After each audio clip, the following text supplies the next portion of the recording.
Hi అండి. నమస్తే.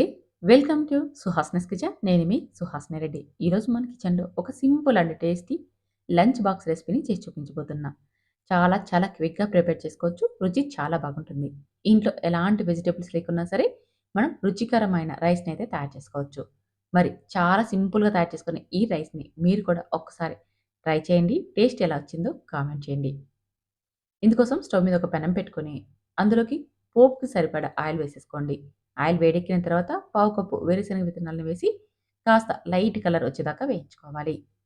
తర్వాత ఇందులోకి 10 జీడిపప్పు ముక్కల్ని, 1 స్పూన్ పచ్చిశనగపప్పు, 1 స్పూన్ ఉద్దిపప్పును వేసేసుకొని, ఈ పోపును మరొకసారి ఫ్రై చేసేసుకోవాలి. ఉద్దిపప్పు, శనగపప్పు బాగా ఫ్రై అయిపోయాక, 1 స్పూన్ ఆవాలు, అలాగే మరొక స్పూన్ జీలకర్రని కూడా వేసేసుకొని, ఈ పోపును మరొకసారి ఫ్రై చేసేసుకోవాలి. ఇలా కొన్ని ఫ్రై అయిపోయాక మరికొన్ని వేసుకుంటూ ఫ్రై చేసేసుకోవాలి. మనం ముందే ఆవాలు, జీలకర్ర వేసేసామనుకోండి అవి మాడిపోతాయి. అందుకని ఇలా అవి ఫ్రై అయిపోయిన తర్వాత మరొకటి వేసుకుంటూ అన్నీ కూడా బాగా క్రిస్పీగా అయ్యేంత వరకు వేయించుకోవాలి. తర్వాత ఇందులోకి పెద్ద సైజు ఉల్లిపాయని ఒకటి కట్ చేసి వేసుకోవాలి. ఉల్లిపాయ మగ్గేలోపు మిక్సీ గిన్నె తీసుకొని అందులోకి 5 లేదా 6 పచ్చిమిర్చి, 3 ఇంచుల కొబ్బరిని, 1 ఇంచు అల్లం, అలాగే 10 మిరియాలు, 1 స్పూన్ సోంపును వేసుకోవాలి. పచ్చి కొబ్బరినైనా వేసుకోండి లేదా ఎండు కొబ్బరినైనా వేసుకోండి. అలాగే కొద్దిగా కొత్తిమీరను కూడా వేసేసుకొని కచ్చా పచ్చాగా గ్రైండ్ చేసి ఈ పేస్ట్‌ని పక్కన పెట్టుకోండి. చూడండి ఈలోపు మనకి ఉల్లిపాయలు మగ్గాయి కదా! ఉల్లిపాయలు మరీ బ్రౌన్ కలర్ వచ్చేదాకా మనకి ఫ్రై అవ్వక్కర్లేదు.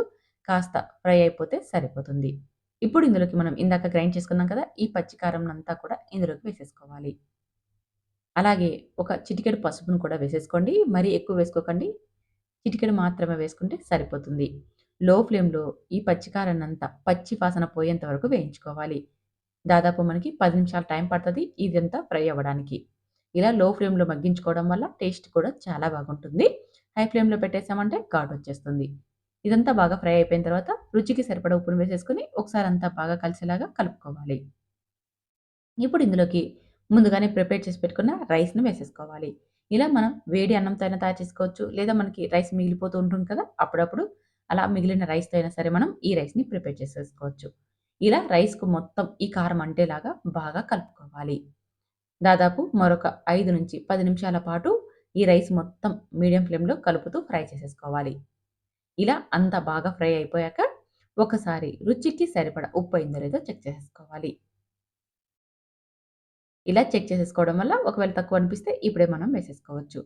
అంతా కరెక్ట్‌గా సరిపోయాక కొద్దిగా నిమ్మరసాన్ని పిండుకోవాలి. అలాగే కొద్దిగా కొత్తిమీర తరును కానీ లేదా ఉల్లికాడల్ని కానీ చిన్నగా కట్ చేసి వేసుకోవాలి. ఇలా వేసేసుకొని మరొకసారి కలిపి సర్వ్ చేసేసుకోవడమే. అంతేనండి. ఎంతో రుచికరమైన కారం రైస్ రెడీ అయిపోయింది. ఈ రైస్‌ని కారం రైస్ లేదా మసాలా చిత్రాన్నం అని కూడా పిలుస్తారు. చాలా చాలా టేస్టీగా ఉండే ఈ రైస్‌నైతే మీరు కూడా ట్రై చేస్తారు కదూ! ట్రై చేసి టేస్ట్ చేయండి.